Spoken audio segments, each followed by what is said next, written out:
The final update just dropped a ton of teasers about the next season, and it's the kind that's about to blow Fortnite wide open in the most literal sense. The countdown for the final event is popping up, and the island itself is set to welcome someone whose arrival we have been waiting years for. With the Spider-Man brand New Day movie hitting theaters, you can meet the friendly neighborhood web-slinger over at Battlewood Boulevard. Talk to him, and you can grab his web shooters for 2,000 gold. You can also dig those out of the backpacks scattered across the island, and I'm assuming they've got a chance to pop in chests too. If you miss your shot at them, don't worry, because we've got Power Hour this Saturday, where everybody starts the game already holding web shooters, and the cube sprites appear way more often. That's a one-weekend deal though, since the following ones will swap in different Power Hour themes. The other new face roaming the island is the Dark Voyager boss, posted up in one of the cube zones. This guy fights nothing like anyone else, since he seals himself inside this cube right here. But keep pumping damage into him, and he'll still go down, and you might walk away with the cube boss sprite. His arrival matters because the story keeps rolling forward. Right now, if you go pay Jonesy a visit, you'll find his spot buried in plushies and gifts from loopers begging him to pull through, and finally admit that Geno is the villain. Trouble is, folks already sniffed out the secret hideout tucked away in the sanctuary. Thankfully, Hope got her visions back, and she painted a giant piece of graffiti on the wall that hints at a whole stack of details. The Foundation, the Shapeless Man also known as Geno, the 0 Point, and the Sprites, so I'd call it our best teaser yet for the finale event. Been having nightmares. A dark silhouette. Some shapeless man, laughing. The voice sounds almost like the visitor.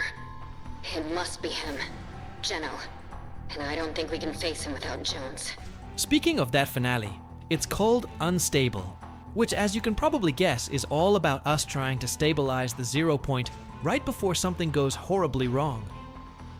None of this really blindsides us though, since we've spent the whole season building toward the Collider, and in under 20 days it'll be finished and hand things off to that big send-off.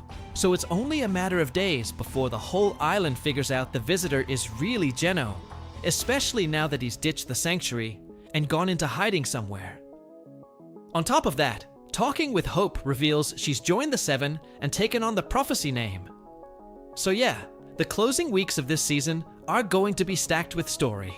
And it doesn't stop there, since the other modes got some love too.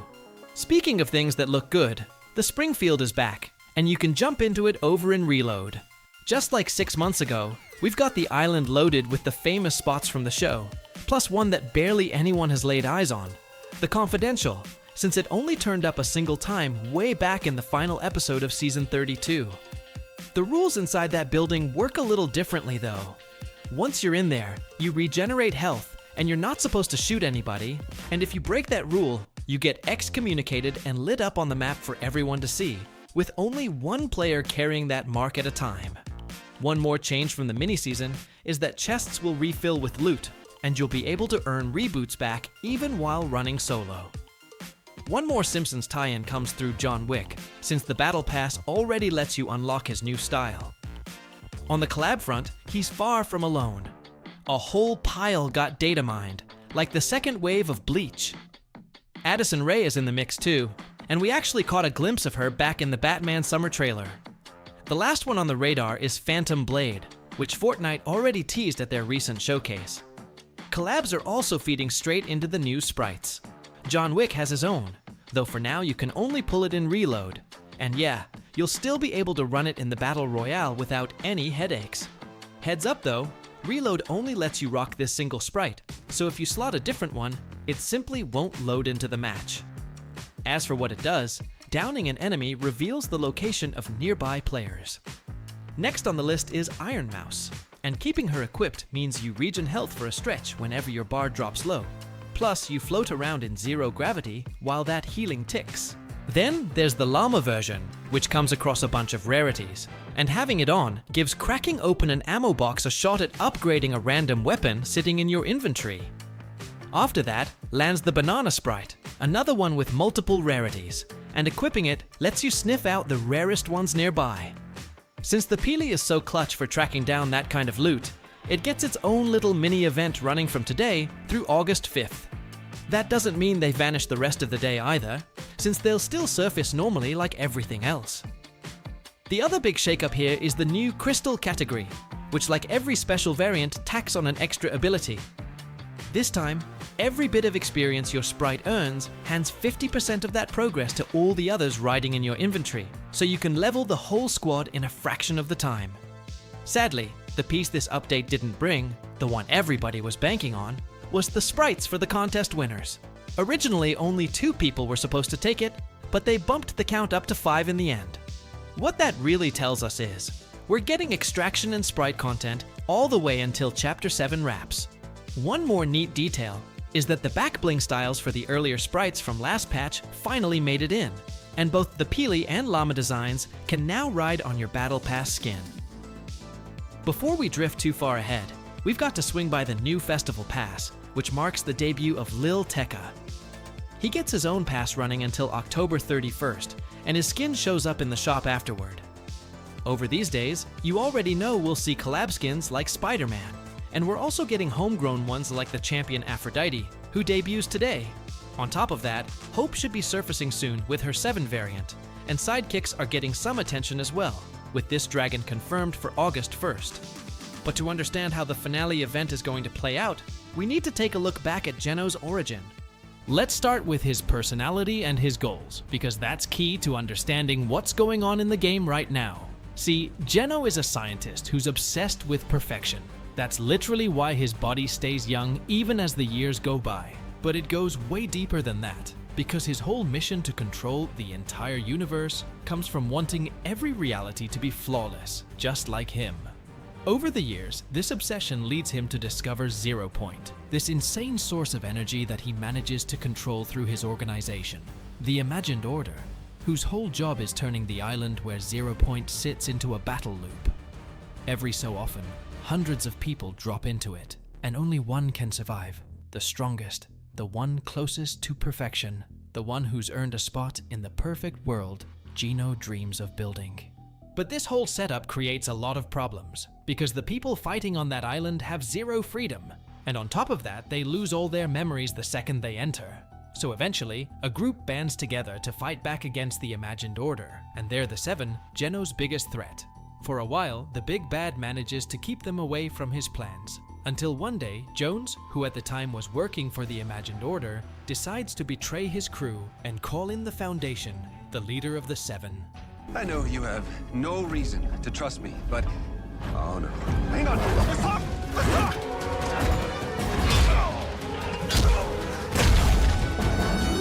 Geno! I can get you to Geno. This new alliance kicks off the war between the 7 and the Imagined Order, and it brings out some essential characters for understanding Geno, like Sloan, the group's top scientist, who also gives us our very first glimpse of what Geno looks like. On the flip side, we also meet the Order and the Imagined, who are Geno's daughters, and who his organization is literally named after. They were genetically engineered to be perfect from birth, but that didn't pan out the way he wanted. And over time, the 2 sisters end up joining the 7 to stop their own dad. We see this play out in the Marvel comics, which wrap up on a page that reveals Geno has already regenerated. And here's a big detail. Dr. Doom works for Geno in those comics. I'm pointing that out because, more than likely, the vast majority of villains we've seen in Fortnite have worked or are still working in the shadows for him. After the Season 3 final live event with this new island created, Geno is forced to run his Plan B, use this new world to create the Oathbound, led by a loop copy of himself and Stellan, 2 essential characters who've carried us all the way here.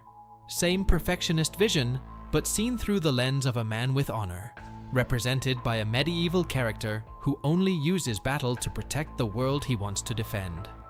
This alternate origin also explains how Geno's personality evolved, because the man who now does literally anything for control and the pursuit of perfection started out only wanting to make the world a better place. But over time, he came to believe that'd be impossible unless he's the one shaping it. As for Stellan, we've got a guy working for the Oathbound who got orders from the Ageless to build a rift portal. He builds it because a shapeless man is whispering to him in his dreams, telling him he has to do it or there'll be terrible consequences. so he even asks us players to help him put the portal together. But somebody mysteriously sabotaged it, creating a red rift up in the sky. And this is where my theory kicks in, because that's the exact rift the Shapeless Man always wanted to create, who, surprise surprise, is Geno. Here's the thing, we already saw that same rift back in the last reality event, except that time it was the Cube Queen who generated it. This is where we've got to rewind to the moment Geno disappears, because after regenerating again, he most likely joined the last reality. Or maybe he's even running it now that the Queen has fallen. And there's the whole thing about those red rifts being the same ones we see years later in Fortnite OG, the ones that spawn the corrupted cube and bring the visitor's ship to the Chapter 7 island. It also makes it crystal clear that the Dark Voyager and all his golden cubes are just Geno's lackeys. To me, everything is under his control, and the story they tell us in Chapter 4 makes a whole lot more sense once you factor that in. Going in order, first we head to the main reality, starting with Chapter 5. Since 0 Point didn't actually disappear, it exploded during the Big Bang, and now its fragments are scattered across the different realities. That's when Geno tells his copy to explore the realities and track down the fragments, which is where his new version comes from. But the copy finds something even better, a reality almost identical to the game's original first island, which means Geno can pick his impersonate The Visitor mission right back up. In this universe, he also meets the Voyager from Season 3, who'd later become the Dark Voyager. The question here is whether Geno gives him the cube powers, or whether this character was already part of the last reality. But I'm leaning toward the first theory, since that also explains why Lynx is still working with Geno and now rolls with the Voyager. While Geno is off running his adventure on the OG island, basically rerunning the events of Chapter 1, the first fragment shows up in Reality 783 and falls into the hands of the Dark Presence. If he wants a fight, he's got one.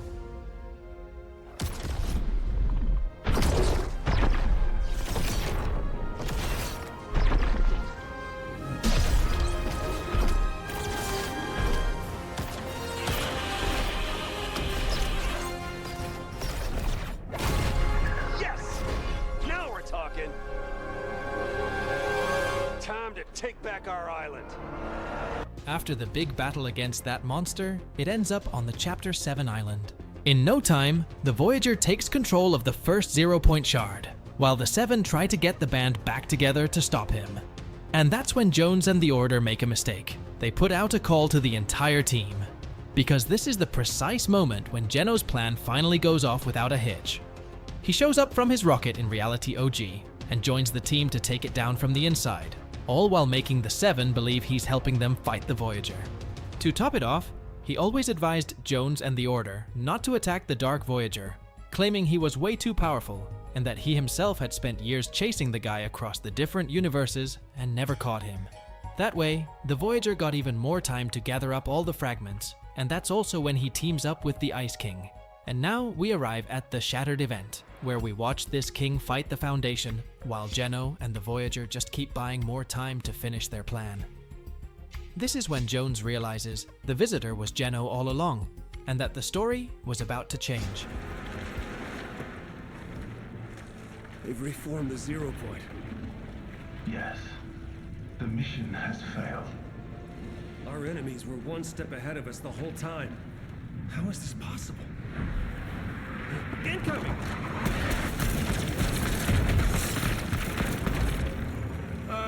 We got a problem here. Actually, everything is going according to plan.